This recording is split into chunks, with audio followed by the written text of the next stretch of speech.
নবী করিম সাল্লাল্লাহু আলাইহি ওয়াসাল্লাম দেখছেন এক বুড়ি দুই তিনটা বোঝা মাথায় উঠায় ঘাড়ে উঠায় পড়ে যায়। নবী করিম সাল্লাল্লাহু আলাইহি ওয়াসাল্লামের রহমতের নবীর দৃষ্টি আকৃষ্ট হলো। উঠ থেকে নেমে এগিয়ে গেলেন বুড়ির কাছে। বুড়ি যাও কই? বুড়ি বলছেন, তুমি কোত্থেকে আসছো? তুমি জানো না আব্দুল্লাহর পুত্র মুহাম্মদ এসেছে সাল্লাল্লাহু আলাইহি ওয়াসাল্লাম। আজার উপায় নাই, কাফের যেখানে পাবে সেখানে কাঁদবে। আমি আমার নিরাপদ জায়গায় পালাতে চাই। হুজুর বললেন, আমাকে দাও বোঝাগুলি, তোমার একটু আউগিয়ে দিয়েছি। বোঝাগুলি হাতে নিলেন, পথ চললেন। কিছুদিন গিয়ে মহিলা বলল, এটাই আমার নিরাপদ জায়গা, রাখো। রেখে দিলেন। বুড়ি কিছু পয়সা বের করে বলল, নাও কিছু পারিশ্রমিক। হুজুর বললেন, না আমি কোনো পারিশ্রমিক নেব না। বুড়ির চোখ এত বড় হয়ে গেছে। কাউকে এই দেশে মানুষ মানুষের উপকার করে বিনা পয়সায়? আশ্চর্য।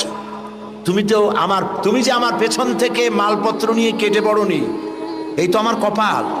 তুমি পয়সা নেবে না? কে তুমি?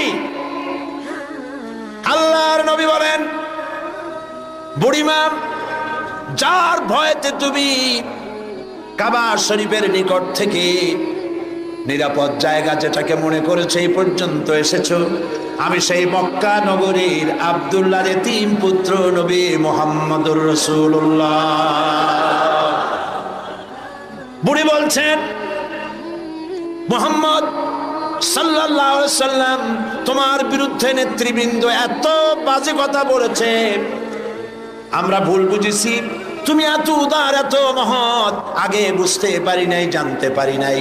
ভুলের মধ্যে ছিলাম, আমি আর কাফের রইলাম না, আমিও মুসলমান হয়ে গেলাম। লা ইলাহা ইল্লাল্লাহু মুহাম্মাদুর রাসূলুল্লাহ। নবীজি মসজিদে হারামে প্রবেশ করলেন। সব নেতারা কলা পাতা কচু পাতার মতো থরথর করে কাঁপছে। হুজুর জিজ্ঞেস করলেন, ও কুরাইশের নেতারা, আমার কাছে আজকে এই ধরনের ব্যবহার তোমরা আশা করো? তারা বললেন, ওদের রূহ কি আছে ভেতরে? সব ঠোঁটের কাছে এসে গেছে। বলছে, মুহাম্মদ সাল্লাল্লাহু আলাইহি ওয়াসাল্লাম একজন উত্তম ভ্রাতা, একজন উত্তম ভ্রাতুষ্পুত্রের কাছ থেকে যে ধরনের ব্যবহার আশা করা যায়, আমরা সেই ধরনের ব্যবহার আপনার কাছে আশা করি। নবীজি বললেন, কুরাইশের নেতারা শোনো, তোমাদের ব্যাপারে আমি আজ সেই কথাই বলবো যেই কথা বলেছিলেন আমার ভাই ইউসুফ আলাইহিস সালাম মিশরের প্রেসিডেন্ট হিসেবে। তিনি সিংহাসনে বসা, তার সামনে তার ভাইরা যখন তাকে না চিনে, তার কাছে যখন এসেছে খাদ্য খাবার নেওয়ার জন্যে, উনি তো ভাইগুলোকে চিনে ফেলেছিলেন। তিনি ওই 11 ভাই যারা তাকে কুয়ায় ফেলেছিল, ওই 11 ভাইয়ের ব্যাপারে আমার ভাই ইউসুফ আলাইহিস সালাম যে কথা বলেছিলেন, তোমাদের ব্যাপারেও আমি আজকে সেই একই কথা বলবো। লা তাসরিবা আলাইকুমুল ইয়াউম।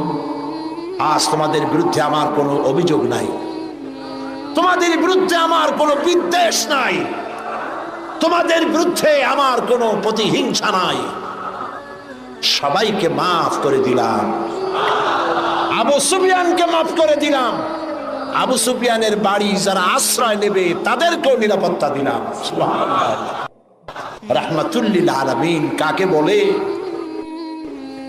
জনাবে মুহাম্মদ রাসূলুল্লাহ সাল্লাল্লাহু আলাইহি ওয়াসাল্লাম মক্কা দখল করলেন। তিনি যে যতগুলি যুদ্ধ করেছেন, কোন যুদ্ধই অফেন্সিভ ছিল না, সবগুলি ছিল ডিফেন্সিভ। যুদ্ধগুলো কি ছিল? আত্মরক্ষামূলক যুদ্ধ ছিল। তিনি আক্রমণ করেন নাই, আক্রান্ত হয়ে জবাব দিয়েছেন। তরবারি দিয়ে ইসলাম প্রচার হয় নাই, তরবারি দিয়ে ইসলাম প্রচার হয় না। ইসলাম প্রচার হয়েছে উদারতার ভালোবাসা দিয়ে।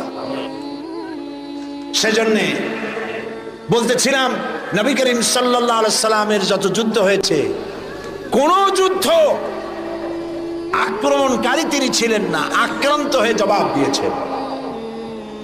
এবং সমস্ত যুদ্ধে মুসলমান ছিল কম, কাফের ছিল বেশি। জয় যুদ্ধ হয়েছে কারা? বলেন না কারা? মুসলমানেরা আল্লাহ মুসলমানদেরকে বিজয় দান করেছেন সর্বত্র, বদরে, ওহদে, সব জায়গায়। আবারও করবেন ইনশাআল্লাহ।